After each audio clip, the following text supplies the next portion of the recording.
and the coaches. He points out the DC. He's even listening to the commentary team. The best belt in the UFC, baby! Right hand! Max Blessed Holloway is one of the most achieved UFC fighters to date and has a lot of iconic moments. He came from a rough upbringing and was dedicated to become a success from a young age. When he found fighting, he knew this was it, and decided he would become a UFC champion. From the depths of his life to the highs, there is a lot to learn and unpack. Subscribe and enjoy.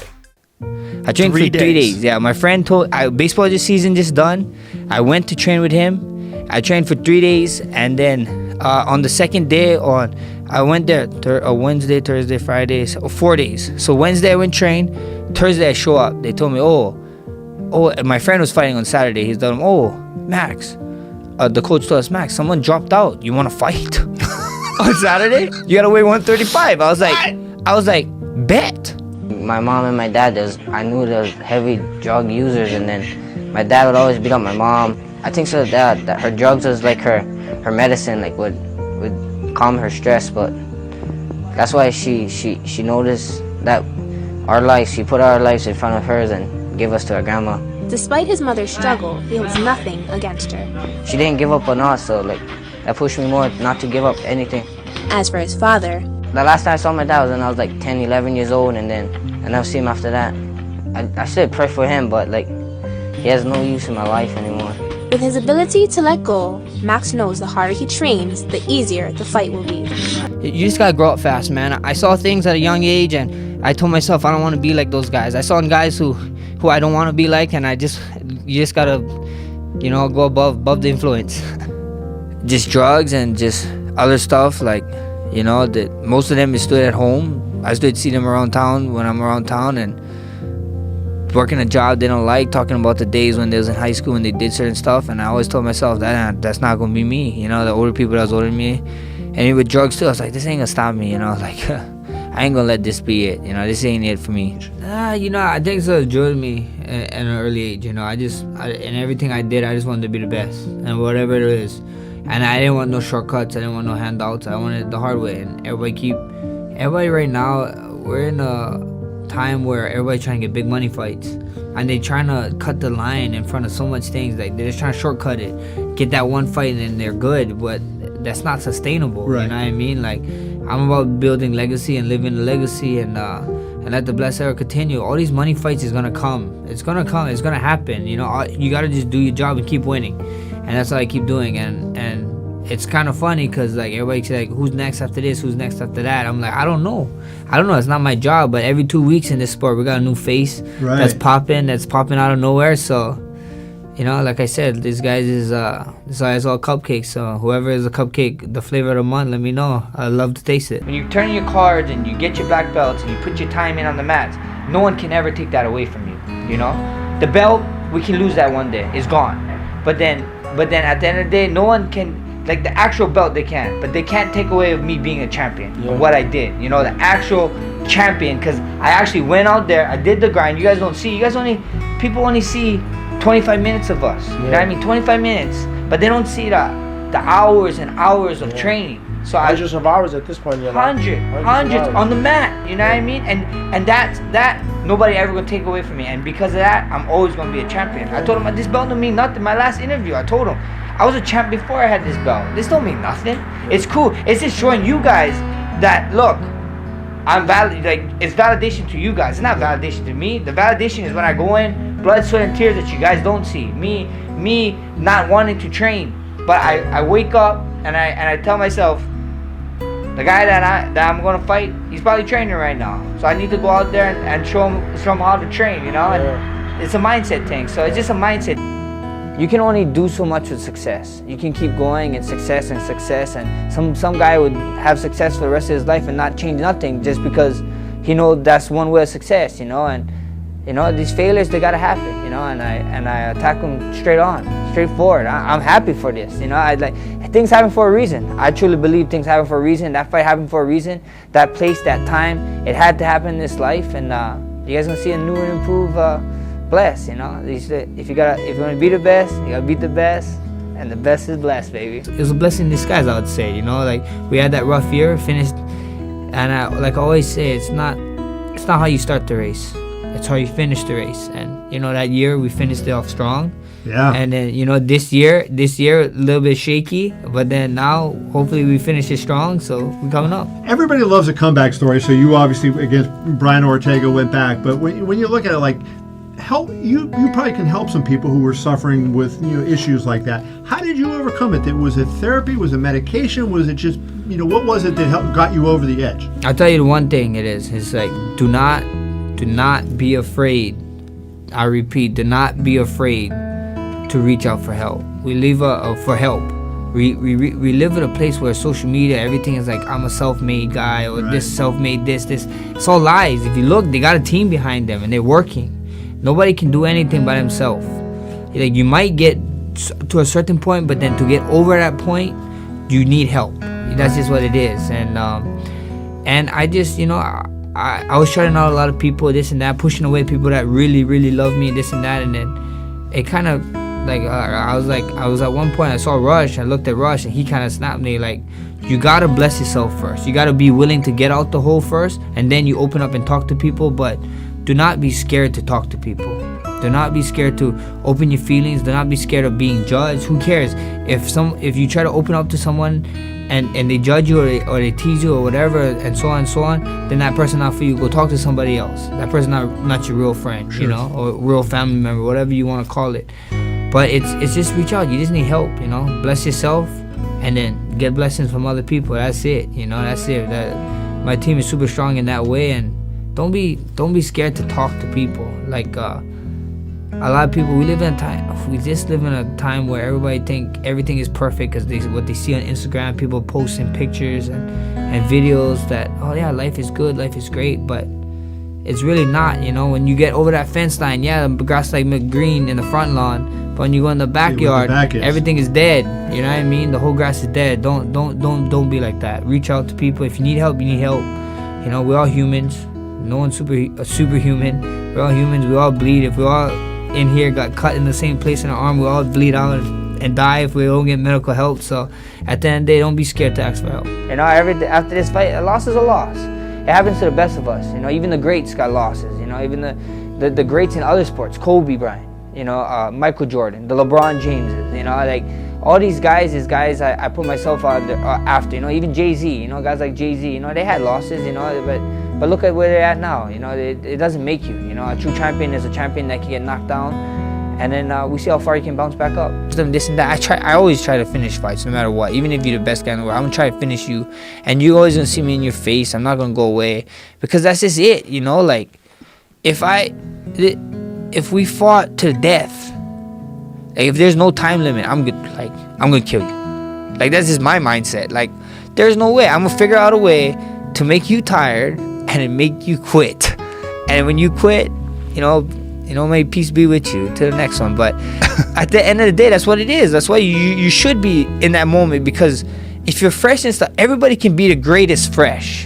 But there's the special ones that know how to figure it out when they're not there. Like, when you're tired and you're dead tired, you gotta go that one more round, the extra minute.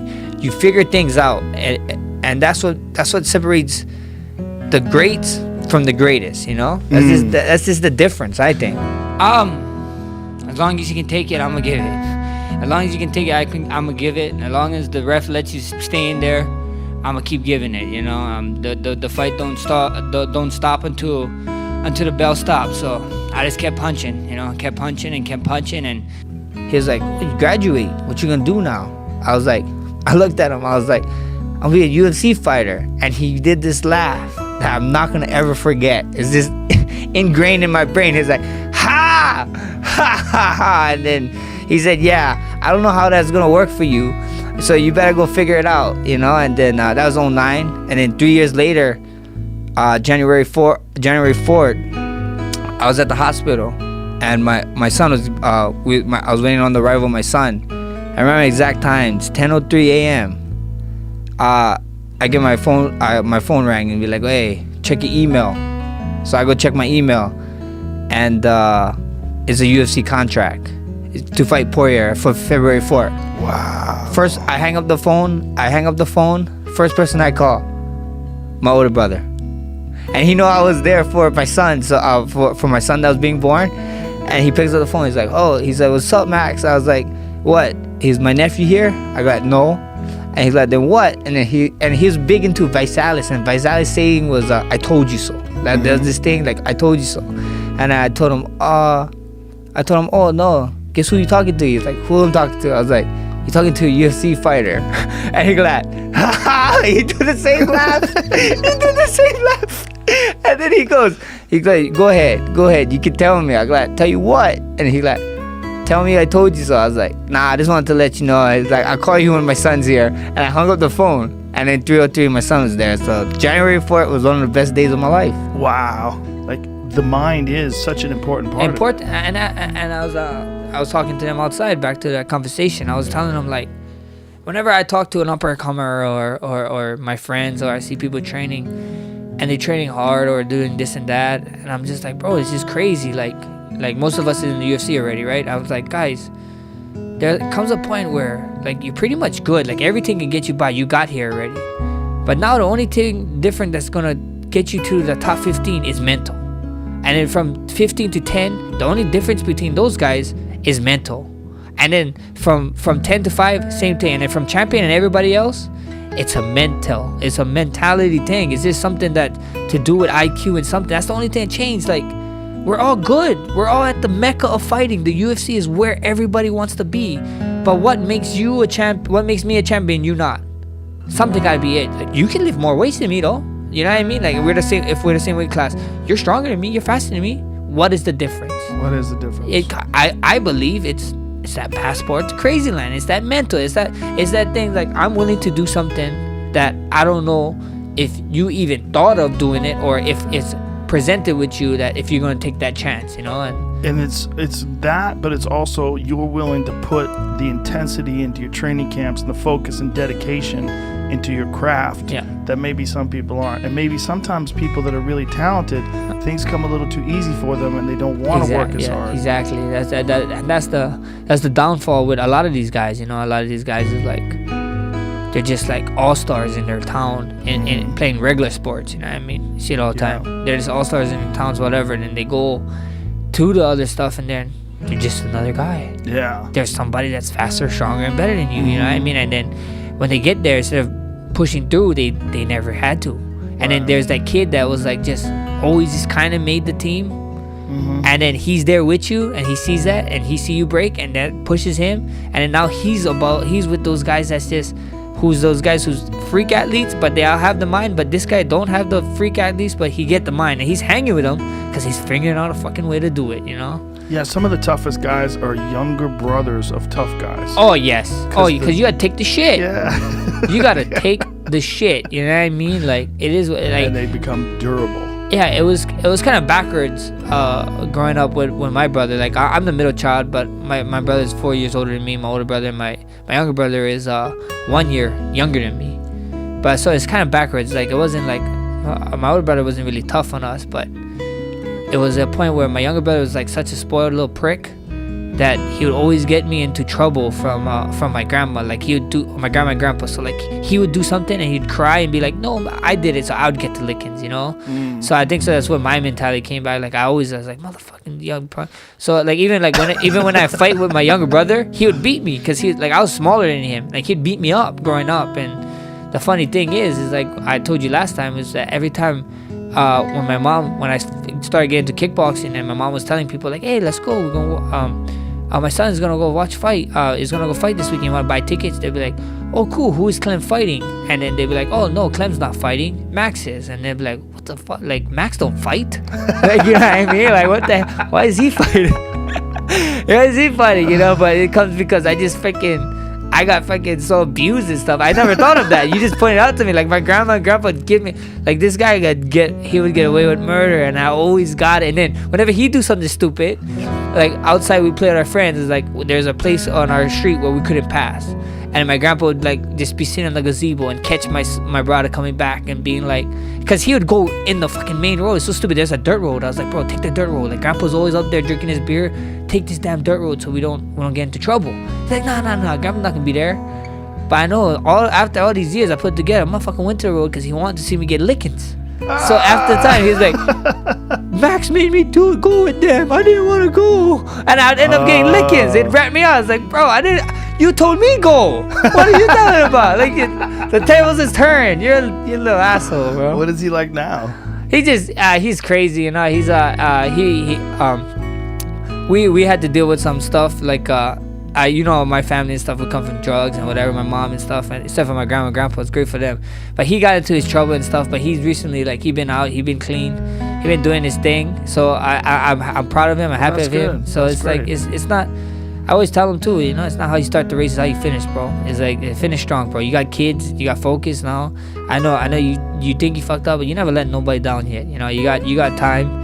And just make everything right again, or try to get as close as you can to making everything right again. That's great advice, that you still have time. So, like, look, if this is what you want, go get it. You know, you're here, you experience it firsthand. You know, you have no excuse. And the way I do stuff and the way I position stuff is to give him a head start. You know, it's like, hey, look, if I can give you a head start in life, you have nothing that you cannot tell me. Like, oh, look, you know, I start from zero. I can tell myself, tomorrow they take everything away, I'll work back up to the championship. I'm not gonna beg and cry for stuff. I was like, if you want me to work, I'll work. I'll show you that this wasn't by luck. You know what I mean? The dude is really blessed, and that's why I want to show him. Whatever you want, go work hard. You know, and this is how this side is. But remember, we're gonna start here, and you're gonna work your way up just like Daddy did. Never say never.